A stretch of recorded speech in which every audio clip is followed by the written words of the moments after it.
Good boards have the interest in the work of the organization, have commitment to the organization's aims and objects, have reasonable intelligence and competence. Don't ask me to define reasonable.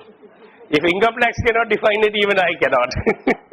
Reasonable intelligence and competence, respected in the community and by all stakeholders. This is very important. If you have even one board member who is lacking in this, it can be disastrous for your org. So choose your board well. Must be some people who are respected in the community and by all stakeholders. Even if there is one board member who is of questionable integrity, the entire organization can suffer on all fronts. Have capacity for growth. The board must have that. Sensitive to change and new issues affecting the community. Ability to work in concert with others. To stand up to one's conviction and treat staff as a partner. These are all desirable qualities in a board. Respect the right of other board members and staff to differ or disagree. Dissent if necessary, but accept with grace the majority decision or step down. By and large, this is how it should be. I mean, unless it is a matter concerning your core principles. Effectively mobilize and properly channelize resources. Yet again, a good board does that. This is an important concept that you all need to imbibe, that the role of the board is to govern and not to manage. So governance is more about the macro level and management is more about the day-to-day affairs. We often mix governance with management. We think governance and management is the same thing. It is not. Governance is more macro, management is micro. The board's role is to govern, which means what? To provide the leadership, to help get the resources, to provide the vision, to ensure the mission of the organization, to provide strategy. But having done that, they will not implement it. They will get the CEO and the staff to do the managing of that. So the policy is made here, but managing the policy is not their job. The strategy is made by them, but to manage the strategy is management's job. So management is very different from governance. Board is governance, CEO and staff is management. So when we talk in terms of correct nomenclature, governors are the board, managers are the CEO and the staff. So we need to get, oftentimes we have this very fudge. Oh, we manage, the trustees manage the organization. The trustees are not supposed to manage the organization, they are supposed to govern the organization. And that is the difference. So governance is very different from management. Governance is mainly linked to accountability and transparency, to self-regulation and organizational sustainability. What do I mean by this? First of all, we need to ask the question, accountable. First of all, the question is accountable to whom? The answer is accountable to all stakeholders.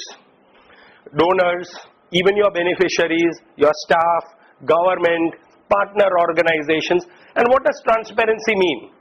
Clear, see-through, anything that a person wants to know, you're transparent about that. You are hiding nothing. So governance is mainly linked to accountability to all stakeholders. And transparency, that means if anyone wants to know something about you, you're transparent enough to disclose it.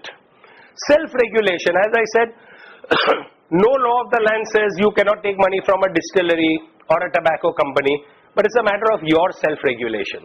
I will not take money from these sorts of organizations, or I will not fund these kinds of organizations.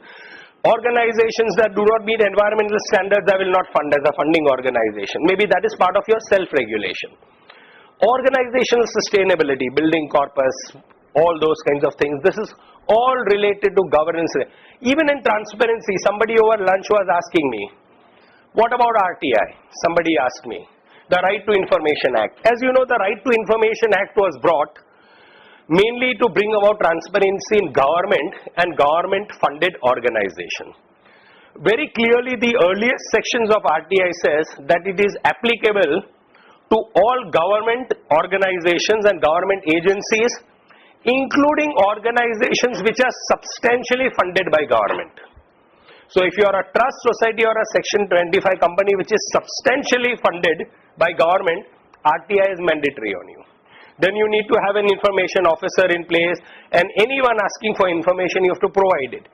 If you are not substantially funded by government, RTI does not apply to you. The question will be asked, what is substantially funded? The last issue of philanthropy has covered it. There's a court judgment which says any organization receiving over 1 crore from the government is substantially funded. If you have received over 1 crore from the government, RTI will apply to you, otherwise it does not apply to you. No, that is not counted in that say. I mean, tax subsidy is a different thing. You may think that way, but I would prefer not to look at it that way.